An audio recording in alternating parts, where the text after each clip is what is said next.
예, 오늘 함께 나누실 말씀 마태복음 5장 5절입니다. 마태복음 5장 5절입니다. 우리 함께 한 목소리 읽겠습니다. 온유한 자는 복이 있나니 그들이 땅을 기업으로 받을 것이요. 아멘. 한 번 더 기도하겠습니다. 예수님 감사합니다. 오늘 또 말씀을 전하라고 세워주신 주님 앞에 순종하고 말씀을 들고 섰사오니 성령님이시여 종의 입술을 성령의 불로 정결케 하사 하나님의 말씀만 온전히 선포되게 하여 주옵소서. 말씀으로 말미암아 하나님의 영광이 나타나고 치유의 역사가 일어나고 회복의 역사가 있게 하여 주옵소서. 감사드렸고 예수 이름으로 기도합니다. 아멘. 네, 오늘 온유한 자는 복이 있나는 제목으로 함께 은혜를 나누겠습니다. 여러분, 온유라는 말은 부드럽고 연약하고 우유부단할 만큼 자기 주장이 없는 것을 연상케 합니다.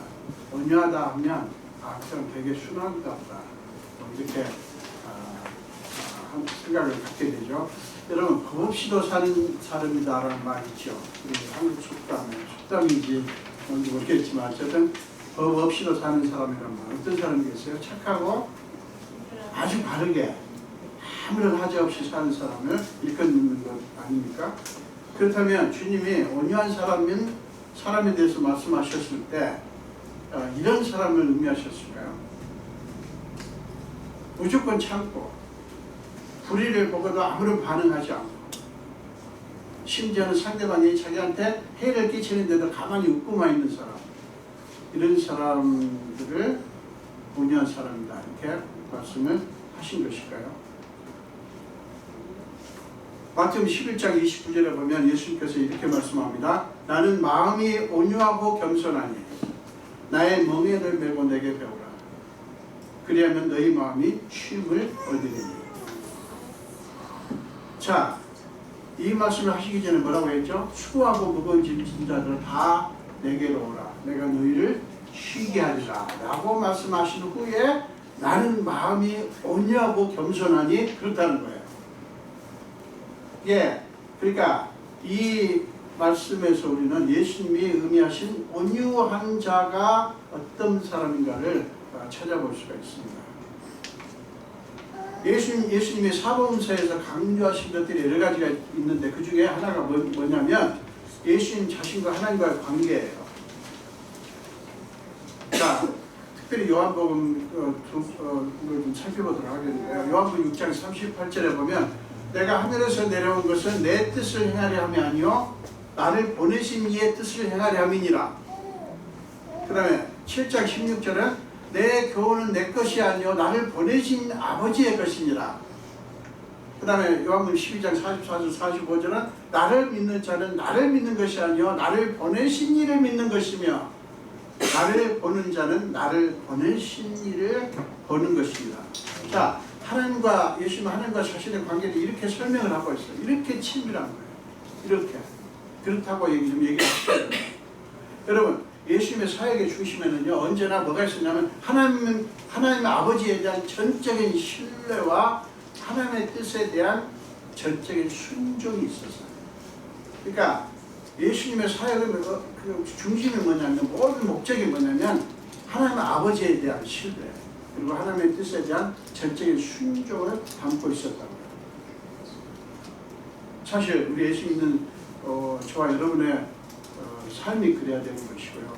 제가 목회자로서 말씀을 선포하고 목회를 하는 것도 바로 그것이 되어야 되는 거죠. 그런데 우리 인간은 참 그렇게 잘 안 되는 경향이 많죠. 예수님은 철저하게 보세요. 나는 내 뜻을 행하려고 온 게 아니다. 나를 보내신 아버지의 뜻을 행하려고 합니다. 전적으로 그렇게 말씀하십니다. 그건 뭘 보여주는 겁니까? 하나님 아버지에 대한 예수님의 전적인 신뢰를 보여주는 거예요. 예수님이 나는 온유하고 겸손하니 라고 말씀하신 그 말씀의 의미가 그거예요. 뭐예요? 하나님께 대한 전폭적인 신뢰. 하나님의 뜻에 대한 전적인 신뢰와 순종. 이게 예수님이 말씀하신 온유의 온유와 겸손의 의미였던 거예요. 자, 이제 답이 나오죠. 온유는 뭐라고요? 무조건 그냥 아무 말도 안 하고 그냥 참고 그냥 희죽희죽 웃고 이게 아니고 하나님의 뜻에 대해 하나님을 전적으로 신뢰하고 하나님의 뜻에 대해서 그렇게 소중하게 여기고 순종하는 것이다 하는 거예요. 여러분 예수님의 모습은요, 온유해지는 길을 보여주는 거예요. 온유해지는 길은 수양이나 훈련에 있는 것이 아니라 하나님과의 관계에 달려있다고 하는 것을 보여주는 거예요. 하나님과의 관계. 그때 중요한 게 뭡니까? 하나님께 대한 전적인 신뢰예요. 여러분 우리가 예수 믿을 때 여러분들이 하나님의 뜻, 하나님의 원하심, 하나님께서 하시려고 하는 것에 대한 신뢰가 없으면 우리는 제대로 믿을 수가 없어요. 그래서 하나님과의 관계가 더 가까워지면 가까워질수록 어떻게 됩니까? 우리는 더 온유해지는 거예요. 그걸 의미하는 거예요. 그러므로 예수님이 강조하시는 온유는 하나님과의 관계를 통해서 형성되는 성품을 말하는 거예요. 하나님과의 관계에 의해서 수양을 쌓아서 되는 게 아니에요. 열심히 노력해가지고 그게 아니에요. 하나님과의 관계. 우리가 온유에 대해서 생각할 때 여러분 그와 덧붙여서 함께 생각해야 될 게 뭐가 있냐면 성경적인 인간관이에요. 성경적인 인간에 대한 이해, 그거를 아실 필요가 있어요. 제가 여러 군데가 있지만 특별히 로마서 3장에 그것이 아주 명확하게 설명을 합니다. 10절부터 15절, 그 다음에 23절을 보겠습니다. 로마서 3장 10절에서 15절 그리고 23절이요. 의인은 없나니 하나도 없으며 깨닫는 자도 없고 하나님을 찾는 자도 없고 다 치우쳐 한 가지로 묘익하게 되고 선을 행하는 자는 없나니 하나도 없도다. 그들의 목구멍은 열린 무덤이요 그 혀로는 속임을 일삼으며 그 입술에는 독사의 독이 있고 무슨 말만 하죠. 목구멍은 열린 무덤이고 혀로는 속임을 일삼으며 그 입술에는 독사의 독이 있고 그런 것 같아요. 그 입에는 저주와 악독이 가득하고 그 발은 피 흘리는데 빠른지라. 아주 바울은 하나도 사람 눈치 안 보고 그냥 예리하게 지금 지적을 합니다. 그 다음에 로마서 3장 23절 모든 사람이 죄를 범하였으며 하나님의 영광이 이르지 못하더니. 자, 하나님의 영광이 이뤄야 될 존재인데 죄 때문에 이게 안 되는 거예요. 이게 우리 현실이라고. 우리의 인간을 이해할 때 이렇게 이해를 해야 돼요. 이것은 하나님을 떠난 인간의 실존적인 현상, 즉 인간의 고통스러운 현실을 증언하는 말씀입니다. 바울은 죄가 인간을 어떻게 얼마나 심각하게 망가뜨렸는가를 적나라하게 지적하고 있습니다. 이 현실을 인정하고요. 이 인간의 현실을 인정하고 해결을 위해서 돌파구를 찾을 때 신앙이 시작됩니다. 이게 굉장히 중요합니다. 고통스러운 현실을 뼈저리게 느낄 때야 비로소 인간은 하나님을 찾기 때문에 그래요. 여러분 그때 우리 안에 온유한 성품이 형성되기 시작하는 거예요. 그러니까 예수님 없이 온유함은 없는 거예요. 원래 영적인 부분에서. 나는 여기서 탕자가요 타국에 가서 망해가지고 나중에 어떻게 되죠? 돼지 치는 자가 되는데 거기서 그 탕자가 이걸 이렇게 탄식합니다. 애통합니다. 나는 여기서 줄여 죽는구나 라고 자각했을 때 탕자가 어떻게 되죠? 아버지 집으로 돌아가게 됩니다. 이런 이치예요. 자, 이제 성경적인 온유의 의미를 네 가지로 살펴보도록 하겠습니다. 첫째로는 온유는 하나님의 뜻, 하나님의 길을 거역하지 않고 기꺼이 받아들이는 거예요. 이것은 여러분 쉽지 않습니다. 왜 그런지 아세요? 한마디로 우리는 이해를 한 후에 믿고 순종하려고 하는 본성이 있기 때문에 그래요. 우리 본성이 그래요. 이해가 되고 뭔가 이렇게 납득이 돼야 오케이 믿겠다라고 생각하고 순종하게 되는 이 본성이 있다고요. 우리 안에 그게 있어요. 우리는 일단 하나님의 뜻과 하나님의 길을 우리의 잣대로 이리 재고 저리 재고 한 다음에 해석을 하는 과정을 거친 후에 이해가 되면 그때 오케이 하고 순종하려고 한다고요. 그 결과는 여러분 대부분 어떻게 되죠? 불순종이죠. 순종하지 않게 돼요. 자, 누가복음 1장 26절에서 38절 다 읽진 않겠습니다. 보면 마리아의 순종 이야기가 나옵니다. 간단히 말하면 이거예요. 하나님의 천사가 나타나서 마리아에게 네가 성령으로 잉태하여 아들을 낳을 것이다 라는 소식을 전합니다. 35절에서 누가복음 1장 35절에서 그때 여러분 이거 생각을 해보세요. 이 마리아가 이 소식을 들었을 때 이게 얼마나 기가 막힌 일입니까? 인간적으로 말도 안 되는 일이고요. 얼마나 충격적인 소식이었어요. 그런데 마리아는 그것이 하나님의 뜻이라는 것을 알고 하나님께 자신을 내려놓습니다. 그리고 이렇게 고백합니다. 38절에서 주의 여종연이 말씀대로 내게 이루어지이다. 야, 참 집사람이 우스갯소리로 그럽니다. 애가 어려서 10대 후반이거든요. 어려서 못 모르고 했을 거야. 한 20대 후반만 돼봐, 30대만 돼봐 안 했을 거야. 우스갯소리를 했습니다만은 물론 그런 것도 있겠지만 사실은 하나님께 대한 순종의 마음이 있었던 것이죠. 하나님 뜻이었기 때문에, 하나님 뜻이라고 하는 것을 알았기 때문에 그렇게 한 거예요. 여러분, 마리아가 마지못해서 고백한 게 아니라는 증거가 어디에 있냐면 누가복음 1장 46절부터 48절에서 찾을 수 있어요. 내 영혼이 주를 찬양하며 내 마음이 하나님 내 구주를 기뻐하였으면 그의 여종의 빛의 남을 돌보셨습니다. 보라, 이제 후로는 만세의 나를 복이 있다 일컬으리로다. 이걸 보면 마리아가 억지로 한 게 아니라는 것을 알 수가 있어요. 마리아는 기쁨으로 하나님의 뜻을 받아들였던 거예요. 그런 의미에서 마리아는 온유한 사람이에요. 이해가 아니라 하나님의 뜻을 따랐기 때문에 그렇습니다. 둘째로 온유는 눈앞에 보이는 이해타산을 뛰어넘는 것입니다. 눈앞에 보이는 이해타산, 좋다, 나쁘다, 이익이다, 손해다 하는 판단을 하나님께 달려있다고 믿고 맡기는 거예요. 우리는 어떤 일을 딱 마주치면 이게 좋은가 나쁜가, 나한테 이익이 되는가 손해가 되는가를 생각을 하죠. 그렇게 됐을 때 대부분 우리는 나쁘고 나한테 손해가 되면 그것을 하지 않지요.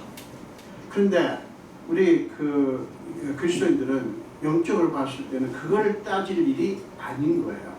뭘 따져야 됩니까? 이게 하나님 뜻인가 아닌가, 이거를 따져야 되는 거예요. 자, 이 아주 귀한 예가 어디에 있냐면 창세기 26장에 있습니다.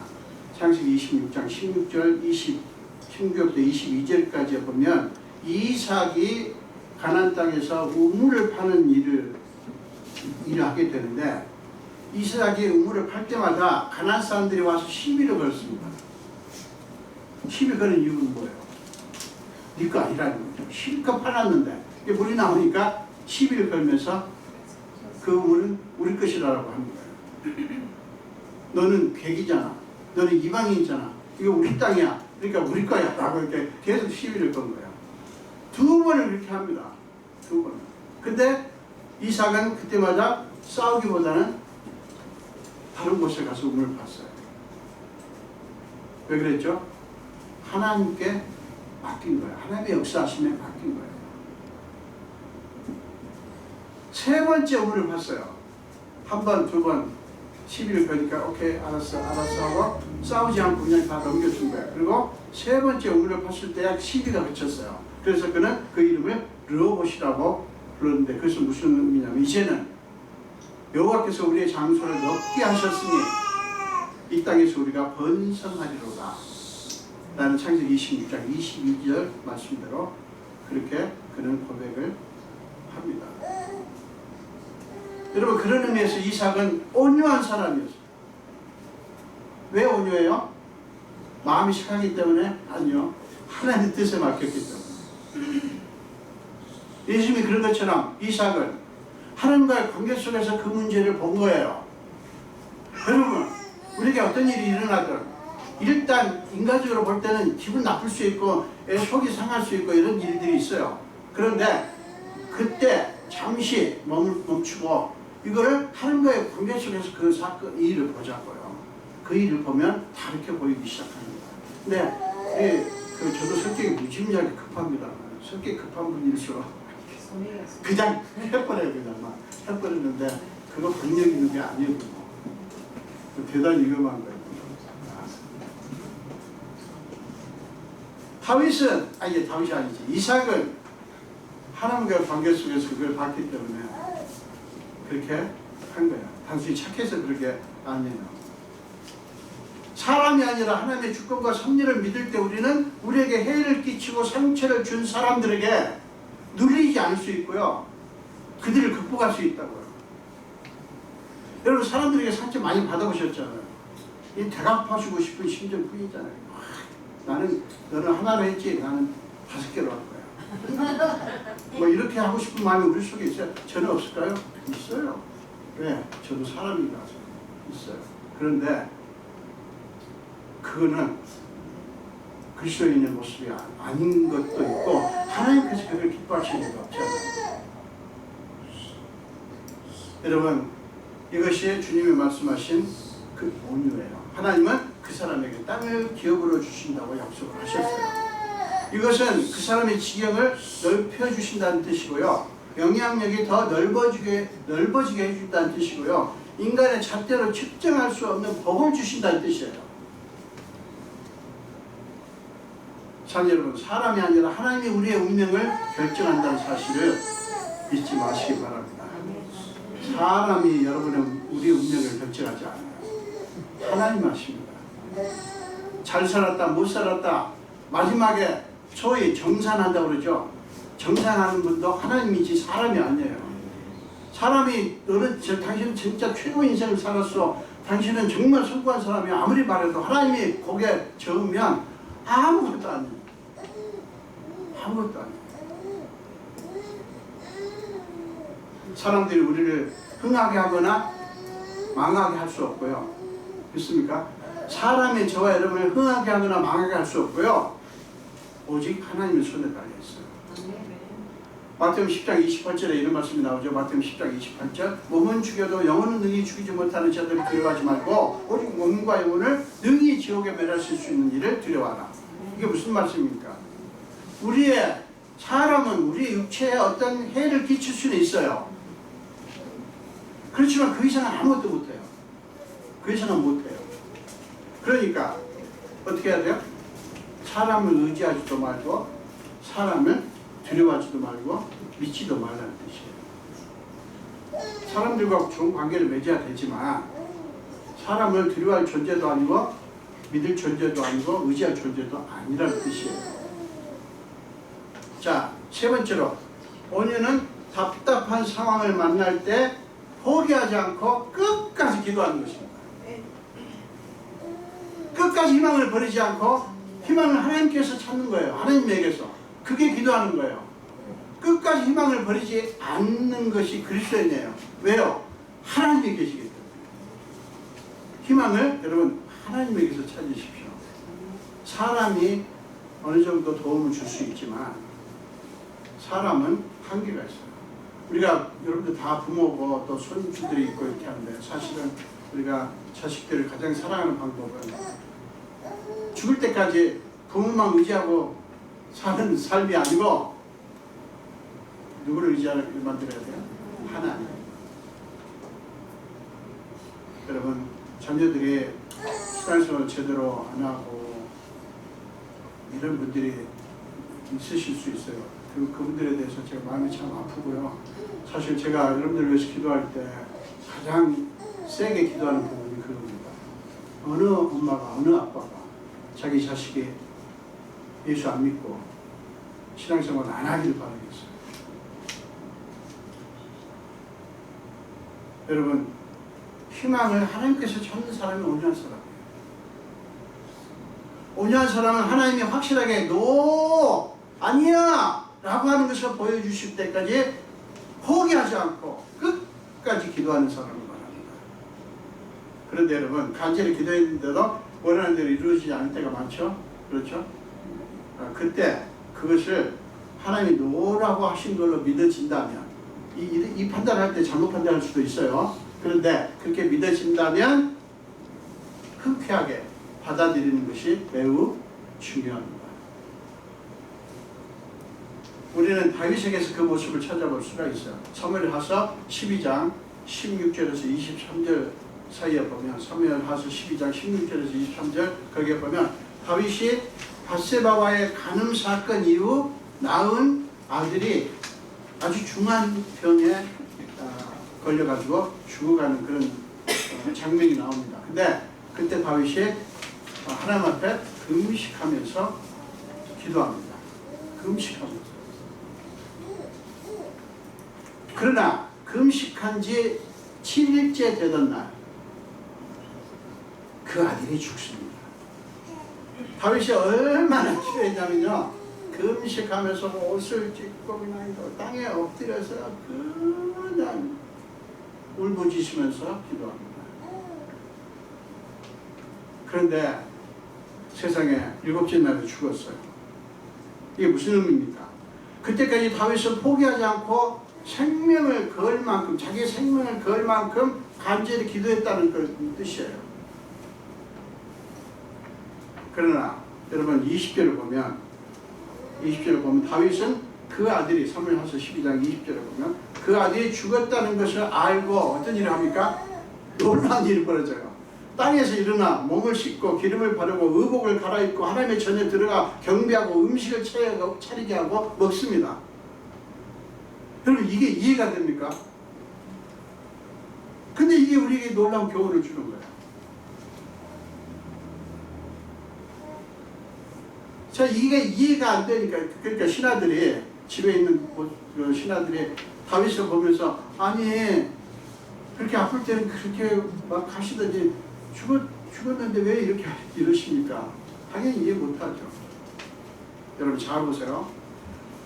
다윗이 포기하지 않고 간절히 기도한 것과 기도한 대로 되지 않자 그것을 하나님의 뜻으로 믿고 깨끗이 받아들인 것, 두 가지예요. 자, 첫 번째는 뭐예요? 포기하지 않고 간절히 기도하는 것. 그 다음에 두 번째는 뭐예요? 기도하는 대로 되지 않자 그것을 하나님의 뜻으로 믿고 깨끗이 받아들인 것. 이것이 다윗이 온유한 사람이라고 하는 것을 보여주는 거예요. 여러분 간절히 기도할 수는 있어요. 간절히 기도하는 것도 쉽지 않습니다. 우리가 간절히 기도할 수는 있어요.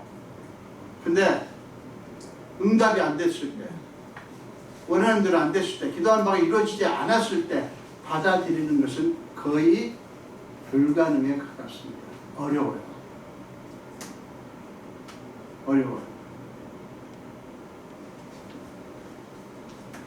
여러분, 그런데 그걸 내려놓는 것, 즉 간절히 기도할 때는 기도하고 믿고 기도하고 하나님 반드시 살려주실 거야. 하나님 반드시 역사하실 거야. 하나님 반드시 이루어주실 거야. 간절히 기도하고. 근데 그렇게 원하는 대로 되지 않고 다르게 되었을 때 하나님께서 다른 뜻이 있나 보다 라고 믿고 받아들이는 거 엄청나게 어렵습니다. 그러나 우리가 이 단계까지 가야 돼요. 이 단계까지.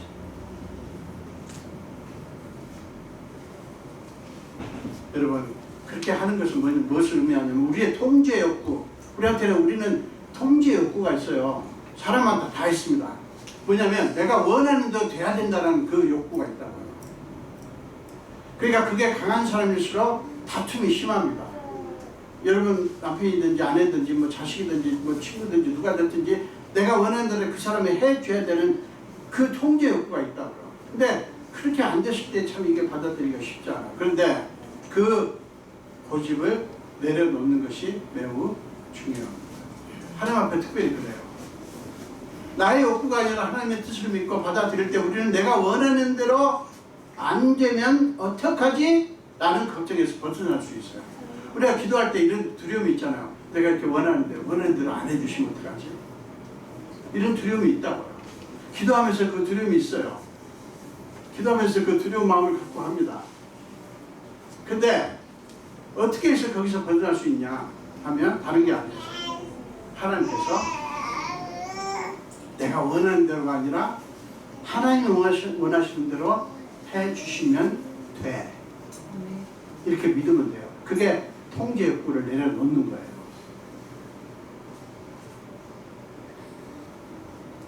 여러분, 하나님이 노 하시든 예스 하시든 그분을 신뢰하게 되면, 노 하시든 예스 하시든 우리는 뭐를 원해요? 노를 원해요? 아니요, 예스를 원하죠. 근데 그러든 어쨌든 하나님을 신뢰하는 게 굉장히 중요해요. 그러면 우리는 우리가 원하는 것이 이루어지지 않을 가능성에 대해서도 두려워하지 않게 됩니다. 왜요? 왜 두려워하지 않죠? 하나님 뜻대로 되는 게 중요하니까. 아멘? 하나님 뜻대로 중요하기 때문에. 하나님 뜻대로 되는 게. 여러분, 사랑하는 여러분, 이것이 주님이 말씀하시는 온유의 의미예요. 마지막으로 온유는 우리가 하나님 앞에서 어떤 존재가에 대한 확신, 우리의 정체성에 관한 확신을 갖는 것입니다. 여러분의 정체성에 대한 확신, 그게 뭡니까? 여러분, 빌라도에게 재판을 받으신 예수님을 한번 생각해 보세요. 예수님은 자신의 생명을 구하기 위해서 빌라도에게 변명을 하거나 변호하지 않고 잠잠하셨습니다. 자, 그 모습을 이사야 선지자는 이사야서 53장 7절에서 이렇게 표현을 하셨습니다. 그가 곤욕을 당하여 괴로울 때에도 그의 입을 열지 아니하였으며 마치 도수장으로 끌려가는 어린 양과 털 깎는 자 앞에서 잠잠한 양같이 그의 입을 열지 아니하였다. 지금 빌라도 앞에서 재판받으신 예수의 모습 그대로 표현한 거예요. 예언하신 거죠. 왜 그러셨죠? 예수님은 자신의 정체성과 이 땅에 오신 목적에만 집중하셨기 때문이에요. 예수님은 자신의 정체성, 자기가 누구인지, 그리고 이 땅에 오신 목적이 무엇인지 그것만 집중하셨다고요. 자, 마태복음 20장 28절에서 예수님이 이렇게 말씀합니다. 마태복음 20장 28절입니다. 인자가 온 것은 섬김을 받으려 함이 아니라 도리어 섬기려 하고 자기 목숨을 많은 사람의 대속물로 주려 함입니다. 그 다음에 요한복음 12장 27절은 더 기가 막히게 말씀합니다. 지금 내 마음에 괴로우니 무슨 말을 하리요? 아버지여 나를 구원하여 이때를 면하게 하여 주옵소서. 그러나 내가 이를 위하여 뭐예요? 대속물이 되기 위하여 이때에 왔나이다. 예수님이 자신의 목적을 명확하게 아는 거예요. 사랑하는 여러분, 권력자 앞에서 예수님의 모습은 얼마나 평온하고 얼마나 당당하십니까? 얼마나 멋있습니까? 그러면 우리 그리스도인이 이래야 돼요. 뭐 그렇게 별것도 아닌 사람들한테 넙죽거리고 굽신거리고 그거 우리 하지 맙시다. 우리 폴라이트하게, 우리 정중하게 우리가 또 많은 사람들 대해야 되지만 그렇게 겁먹지 말자고. 얼마나 지금 빌라도 앞에서 이 재판관 앞에서 얼마나 당당하냐고요. 이게 예수님의 온유하심이에요. 사람의 생명을 죽일 수도 있고 살릴 수도 있는 권력 앞에서 그렇게 평온하시고 그렇게 당당하셨던 것은 자신과 하나님과의 관계에 대한 확신 때문입니다. 여러분, 우리가 이 세상에서 당당할 수 있으려면 바로 이 하나님에 대한 확신, 하나님과 나의 관계에 대한 확신, 그게 매우 중요합니다. 여러분, 저는 여러분들이 세상을 향해서 당당하시기를 바랍니다. 우리가 그런 말이 있죠. 내가 돈이 없지 가오가 없나. 우리 예수 믿는 가오가 있습니다. 가오가 있습니다.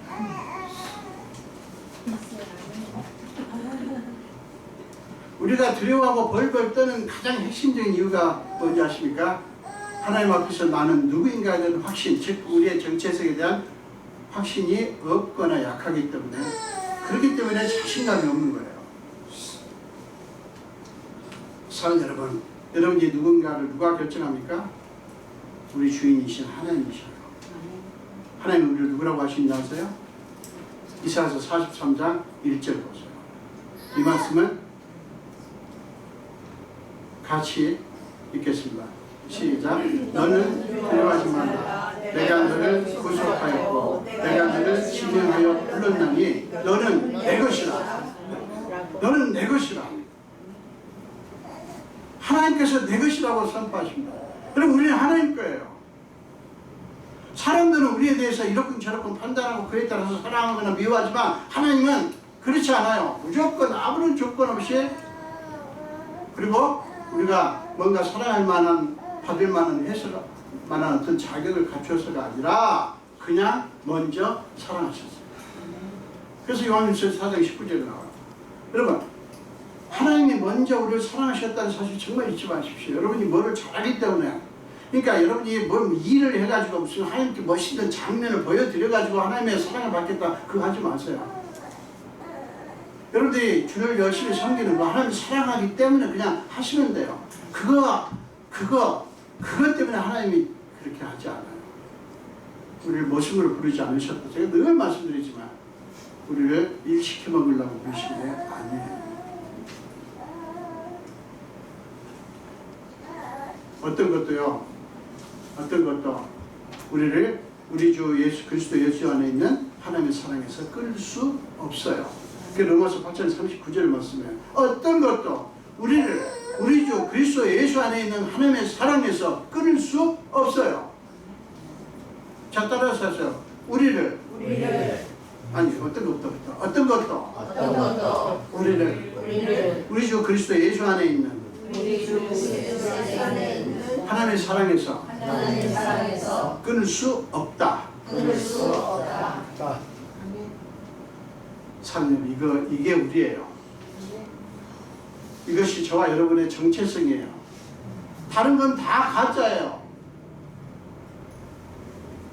다른 말은 믿지 마세요. 받아들이지 마세요. 네가 그때로 살았구나. 너는 실패했어. 너는 뭐 학벌도 그렇고 집안 내력도 그렇고 별거 없구나. 그거로 너는 가치 없어. 그렇게 안 하셔요. 하나님. 그래서 좋아요. 제가 공장 다닐 때 엄청 무시당하고 그랬습니다. 그때는 서럽더라고요. 근데 제가 예수를 믿고 나서 하나도 그런 게 부끄럽지가 않아요. 왜냐하면 나는 가치는 거기에 있지 않으니까. 여러분, 하나님이 우리한테 뭐라고 한다고요? 너는 내 것이다.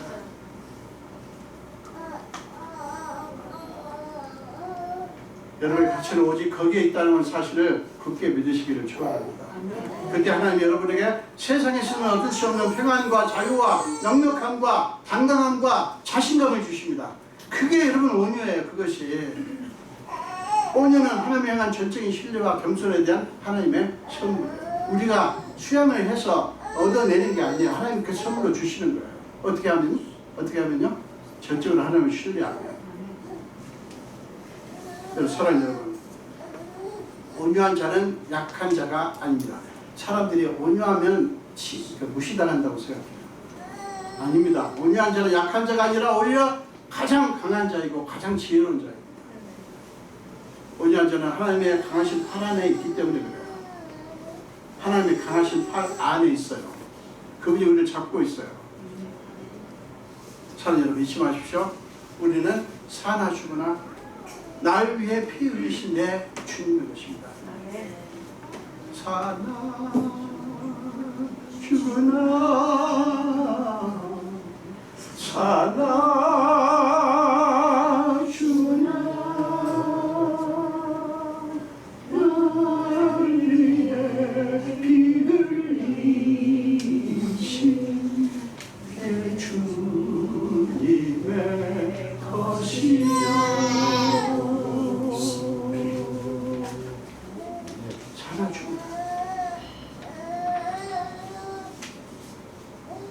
이 확신 속에 사는 것이 온유이고요. 주님은 온유한 여러분에게 뭐를 주셔요? 미래의 새하늘과 새 땅을 주실 뿐만 아니라 이 땅에 사는 동안에도 여러분의 삶을 당당하고 넉넉하고 풍성한 삶으로 만들어 주십니다. 이 믿음으로 승리하시는 저와 여러분을 축원합니다. 기도하겠습니다. 예수님 감사합니다. 오늘 또 생명 주시고 주의 전도를 불러주시고 함께 말씀을 나누게 하신 주님, 온유한 자에 대한 말씀을 같이 나누었습니다. 예수님이 정말 온유하고 겸손하신 분이었습니다. 예수님이 그렇게 하셨던 것은 하나님 때문입니다. 하나님을 전적으로 믿었기 때문에, 신뢰했기 때문에 주여 우리도 그런 온유한 자들이 되어서 하나님이 주시는 놀라운 이 현세의 축복과 내세 축복을 다 받게 하여 주옵소서. 감사드리고 예수 이름으로 기도합니다. 아멘.